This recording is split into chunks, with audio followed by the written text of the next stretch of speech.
तो पहले समझने की कोशिश करते हैं कि क्या चीज़ें हैं जो इम्पैक्ट कर सकती हैं हमारी सैलरी को, टेक होम या फिर रिटायरल को। तो जो हमारा सैलरी का स्ट्रक्चर रहता है करंटली, वो रहता है, एक आपका होता है बेसिक, और जो गवर्नमेंट एम्प्लॉइज़ हैं या जो बैंक्स वगैरह में काम करते हैं, उनके साथ उनको डीए भी मिलता है। और बाकी आपका होता है रीइंबर्समेंट या फिर फ्लेक्सी अमाउंट। अब जो करंट स्ट्रक्चर है उसके अंदर कंपनीज जो यूजली हैं प्राइवेट कंपनीज, वो 25% से लेके 40% तक जो सैलरी है उसको बेसिक के रूप में देती हैं, और बाकी का जितना भी अमाउंट होता है वो आप रीइंबर्समेंट के रूप में कॉन्फ़िगर कर सकते हैं कि आपकी क्या रिक्वायरमेंट है उसके बेसिस पे। एक एग्जांपल के तौर पे लेके चलते हैं कि लेट्स से किसी की सैलरी अगर 10 लाख रुपए है, तो उसका बेसिक जो है वो 3 लाख रुपए कंपनी रख देगी, और बाकी जो है वो उसमें से रीइंबर्समेंट, डिफरेंट डिफरेंट तरीके की रीइंबर्समेंट हो सकता है, उसके अंदर टेलीफोन हो सकता है, उसमें मील हो, एलटीए हो, ये सब रीइंबर्समेंट के अंदर वो कॉन्फ़िगर कर सकते हैं। जिसका सबसे बड़ा बेनिफिट होता था ये इस रीइंबर्समेंट का है कि इसके ऊपर टैक्स नहीं लगता था। जितना भी अमाउंट आप रीइंबर्स करवाते हैं, बेसिकली आप कहते हैं कि मैंने खर्चा किया और मुझे उसका पेमेंट वापस क्लेम करना है, वो सारा का सारा आपका टैक्स फ्री होता था, तो आपकी टैक्स की काफ़ी बचत हो जाती थी। अब गवर्नमेंट कह रही है कि ये जो बेसिक प्लस डीए का अमाउंट है, ये आप 50% मिनिमम रखेंगे इसको, यानी कि मिनिमम आपका जो टोटल सीटीसी है, उसका 50% आपका बेसिक प्लस डीए होना ज़रूरी है। और बाकी आपका रीइंबर्समेंट का जो कंपोनेंट है, जो पहले 60% से 70% होता था, वो रिड्यूस होके 50% हो जाएगा। अब इससे फ़र्क क्या पड़ेगा? अब हमें पता है कि जो हमारे रिटायरल बेनिफिट्स हैं, पीएफ, एनपीएस वगैरह, वो सब हमारे बेसिक पे इम्पैक्ट करते हैं, और जितने भी हमारे टैक्स फ्री अमाउंट आता था, वो हमारा रीइंबर्समेंट से आता था। तो कुछ पैरामीटर्स पे एक बार इस पे जल्दी से नज़र डाल लेते हैं कि बेसिक पे जो है गवर्नमेंट ने कहा है वो 50% या उससे ज़्यादा होगी अप्रैल ऑनवर्ड्स। इससे आपके जो रीइंबर्समेंट अमाउंट है, वो अमाउंट आपका कम हो जाएगा। This will lead to increase in retiral benefits. आपका जो रिटायरल बेनिफिट्स पीएफ और एनपीएस, वो एक परसेंटेज ऑफ बेसिक होता है, तो अगर बेसिक इंक्रीज हो जाएगा तो आपका रिटायरल बेनिफिट इंक्रीज हो जाएगा। आपकी टेक होम सैलरी डिक्रीज हो जाएगी। मोस्ट कॉर्पोरेट्स के अंदर ये जो पीएफ और एनपीएस का अमाउंट है, ये आपके सीटीसी का पार्ट ही होता है। अगर ये इंक्रीज हो जाएंगे, इसका मतलब आपका टेक होम कम हो जाएगा, प्लस आपका रीइंबर्समेंट कम हो रहा है, उससे आपका टैक्स आउटगो बढ़ सकता है, जिससे अगेन आपका टोटल टेक होम सैलरी कम हो सकती है। ग्रेच्युटी बेनिफिट आपका इंक्रीज हो जाएगा, जो काफ़ी साल बाद मिलता है। आप जब भी जॉब छोड़ते हैं उस टाइम पे उसके रूल्स आप देख सकते हैं ऑनलाइन क्या हैं, लेकिन वो ओवरऑल इंक्रीज हो जाएगा।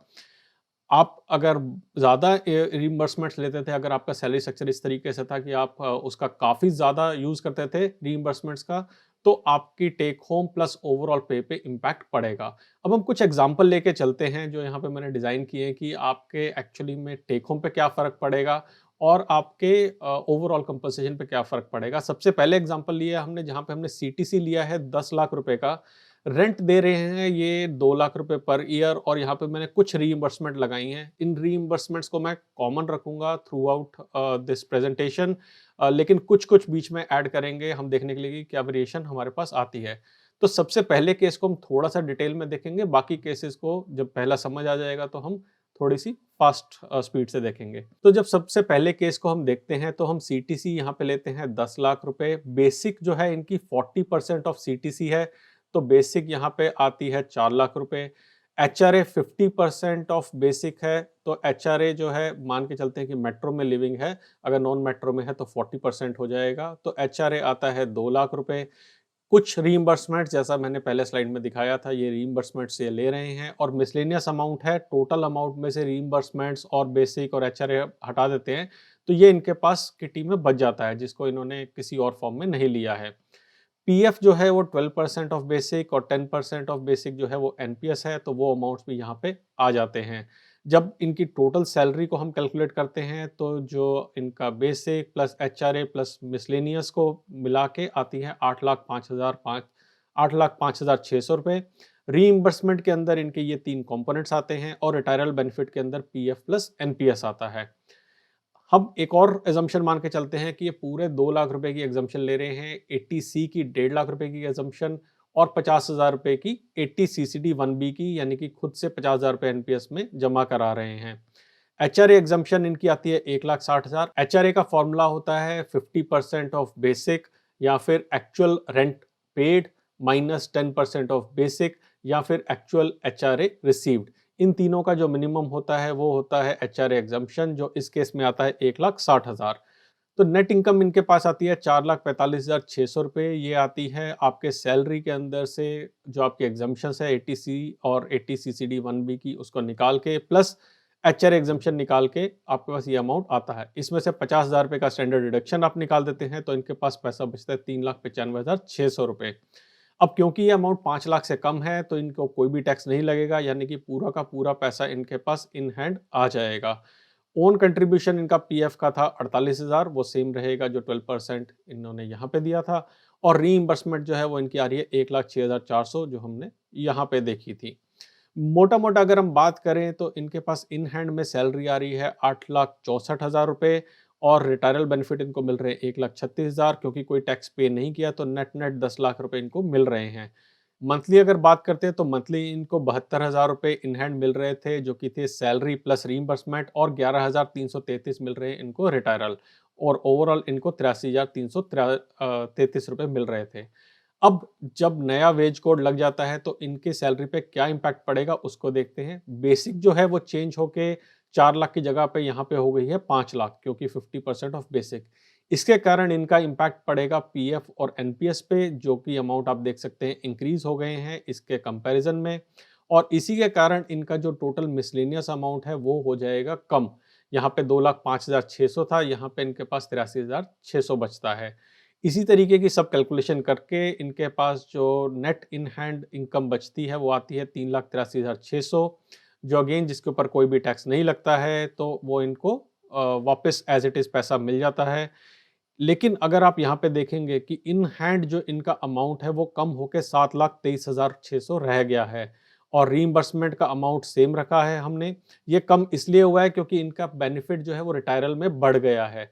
तो ओवरऑल अगर हम बात करें पर मंथ की, तो इनकी इनकम घट के 72,000 से 69,167 रुपये, यानी कि करीब करीब 3,000 पर मंथ का इनको इन हैंड का फर्क पड़ेगा। और रिटायरल बेनिफिट इनका जो है वो उसी अमाउंट से 3,000 से आप देख सकते हैं अप्रोक्सीमेटली बढ़ गया है। ओवरऑल कोई फर्क नहीं पड़ेगा, नेट नेट इनको पूरा पैसा मिलेगा, लेकिन आज इन हैंड इनकी 3,000 रुपये की कम हो जाएगी। अब हम दूसरा केस देखते हैं जहां पे सीटीसी है 15 लाख रुपए, रेंट दे रहे हैं 3 लाख पर ईयर, और बाकी की रीइंबर्समेंट सेम है। अब इस केस की अगर हम बात करते हैं तो सीटीसी हमने लिया है 15 लाख का, 40% हमने बेसिक ली थी, एचआरए इसका 50% ऑफ बेसिक। यहाँ पे हमने जो ये रेंट पे कर रहे हैं ये कर दिया है 3 लाख पर ईयर, इतना रेंट पे कर रहे हैं। पिछले केस में हमने 2 लाख पर ईयर लिया था। अब इस एग्जांपल में जब हम ये पहले बिफोर वाला लेते हैं वेज कोड लगने से पहले, तो इनकी इन हैंड सैलरी आ रही थी 1,02,209 रुपए, जो कि इनको इन हैंड प्लस रीइंबर्समेंट दोनों को मिला के इनके पास ये सैलरी आ रही थी। और रिटायरल बेनिफिट जो है वो 17,000 रुपए इनको मिल रहा था। टोटल 1,19,209 पर मंथ का इनका हिसाब था। अब अगर जब हम नया वेज कोड लगा देते हैं तो इनकी सैलरी पे इम्पैक्ट ऐसे पड़ता है कि इनका जो इन हैंड कंपोनेंट है वो कम होके 98,271 रुपए, करीब करीब 4,000 रुपए का फर्क इनको इन हैंड पड़ेगा पर मंथ का। और रिटायरल बेनिफिट की बात करें तो वो आप उसी अमाउंट से देख सकते हैं, करीबन 4,000 से बढ़ गया है। ये हुआ अगेन इसीलिए है क्योंकि आपका जो बेसिक का अमाउंट है वो 7.5 लाख रुपए हो गया है, बढ़ गया है, 50% पहुंच गया है, और आपका जो मिसलेनियस अमाउंट है वो कम हो गया है। ओवरऑल रिटायरल बेनिफिट जो आप देख सकते हैं काफ़ी इंक्रीज हो गए हैं। एक्चुअली में उसी प्रोपोर्शन से इंक्रीज हो गए हैं जिस प्रोपोर्शन से यहाँ पे अमाउंट कम हुआ है। तो नेट नेट अगर हम बात करें तो पहले इनको मिल रहे थे 1,19,209, अब मिल रहे हैं 1,19,521। एक्चुअली में इनको फायदा हुआ है, लेकिन वो फायदा इनके फ्यूचर के लिए हुआ है। करंट केस के अंदर हम देखेंगे तो इनकी जो per month in hand income है वो कम हो गई है।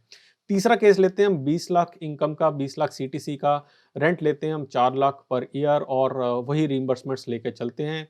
इस केस में अगर हम देखते हैं तो इनकी बिफोर वेज कोड की सैलरी थी 1,30,412 रुपए, और रिटायरल बेनिफिट थे 22,667 रुपए।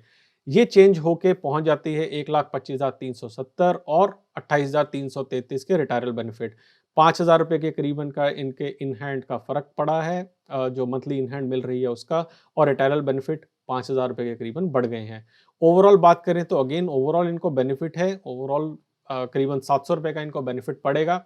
मगर आज की डेट में 5,000 कम मिल रहे हैं। फ्यूचर में अपने जब भी ये रिटायरमेंट लेंगे, जब भी इनको एनपीएस और पीएफ का पैसा मिलेगा, तो इनको वो बेटर अमाउंट मिलेगा।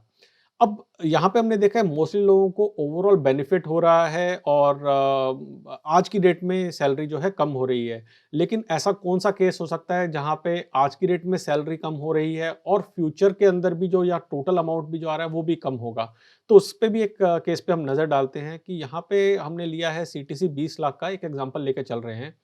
जो अभी तक हम रीइंबर्समेंट ले रहे थे उनको तो हमने लिया ही है, इसके साथ-साथ हमने कुछ और रीइंबर्समेंट्स भी डाल दी हैं, जैसे कि कार लीज़ ली है 1,20,000 पर ईयर की, फ्यूल लिया है 1 लाख का और ड्राइवर की सैलरी ली है हमने 1,20,000 पर ईयर की। इस केस में जब हम देखते हैं तो जो इनकी पहले वेज कोड लगने से पहले की जो इनकी सैलरी थी, वो बनती है 1,36,892 पर मंथ की और रिटायरल बेनिफिट जो है वो बनता है इनका 22,667 रुपए का। टोटल इनके पास नेट आता है 1,59,598 रुपए। अब हम देखेंगे जो हमने पहले देखा था इसी का एग्ज़ाम्पल, उस केस में हमने देखा था इनके 1,53,000 बन बन रहे थे और वो 1,53,000 बढ़ के हो गए हैं 1,59,000 बिकॉज़ ये रीइंबर्समेंट ज़्यादा ले रहे हैं। तो इनको 6,000 रुपए का टैक्स बच रहा था, जो इन्होंने ये कार लीज़ की अगेंस्ट जो इन्होंने रीइंबर्समेंट ले रहे थे उसके कारण। जब हम वेज कोड बिल में इसको लगाते हैं, तो होता क्या है कि क्योंकि एचआरए 4 लाख से बढ़ के इनका 5 लाख हो गया है, तो उसके कारण इनका जो मिसलेनियस अमाउंट बचा हुआ था, वो चला गया है नेगेटिव के अंदर और दूसरा रीज़न था क्योंकि इनके रिटायरल बेनिफिट बढ़ गए।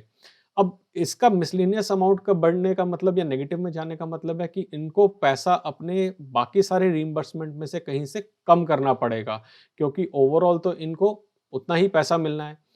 इसका मतलब इनको अपने रीइंबर्समेंट्स को कम करना पड़ेगा और हमने यहाँ पे एक एग्जांपल के लिए लिया है। तो एग्जांपल के लिए हमने लिया है यहाँ पे कि इन्होंने अपना फ्यूल का जो अमाउंट है, उसको कम कर दिया है, 60,000 रुपए से कम करके उसको 33,600 कर दिया है और ड्राइवर की सैलरी 1,20,000 से कम करके 20,000 कर दिया है। ये इतना ही रीइंबर्स करवा रहे हैं। जब इस रीइंबर्समेंट को इन्होंने कम कर दिया है, तो ओवरऑल जो इनके पास इन हैंड आता है, वो हो गया है 1,29,450 रुपए। आप यहाँ देख सकते हैं कि यहाँ पे 1,36,892 था, यहाँ 1,29,450 यानी करीब-करीबन साढ़े 7,000 रुपए का या 7,000 रुपए के करीबन का फ़र्क पड़ रहा है। तो 7,000 रुपए का इनका इन हैंड का आज की डेट में फ़र्क पड़ रहा है। रिटायरल बेनिफिट कुछ बढ़ गया है, मगर ओवरऑल बात करें तो ओवरऑल इनको नेट पहले मिल रहा था 1,59,558, वो कम होके 1,57,783 रुपए पर मंथ, यानी कि हर महीने के करीब-करीब 2,000 रुपए का फ़र्क और ओवरऑल अगर साल में देखेंगे तो 24,000 रुपए का इनको लॉस होगा।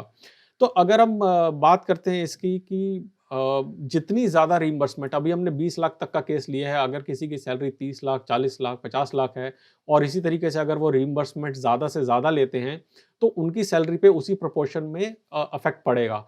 टेक होम सैलरी पे तो आज की डेट में हर किसी पे इम्पैक्ट पड़ने वाला है, काफ़ी ऑब्वियस है। फ्यूचर लेकिन ज़्यादा सिक्योर हो जाएगा। आपके ऊपर इसका क्या इम्पैक्ट पड़ेगा, आप मुझे नीचे कमेंट सेक्शन में बता सकते हैं। एक छोटा-सा वीडियो बनाया है इस इन्फॉर्मेशन को आपके साथ शेयर करने के लिए कि क्या वेज कोड का इम्पैक्ट रहेगा कॉर्पोरेट्स की सैलरी पे। अगर वीडियो पसंद आए तो लाइक पे क्लिक करें, सब्सक्राइब करें मेरे चैनल को और कमेंट सेक्शन में मुझे ज़रूर बताएँ कि आपको ये वीडियो पसंद आया या नहीं आया। और वीडियो लेके हम जल्दी ही आएँगे, तब तक के लिए बचाते रहें, कमाते रहें बिकॉज़ एवरी पैसा मैटर्स।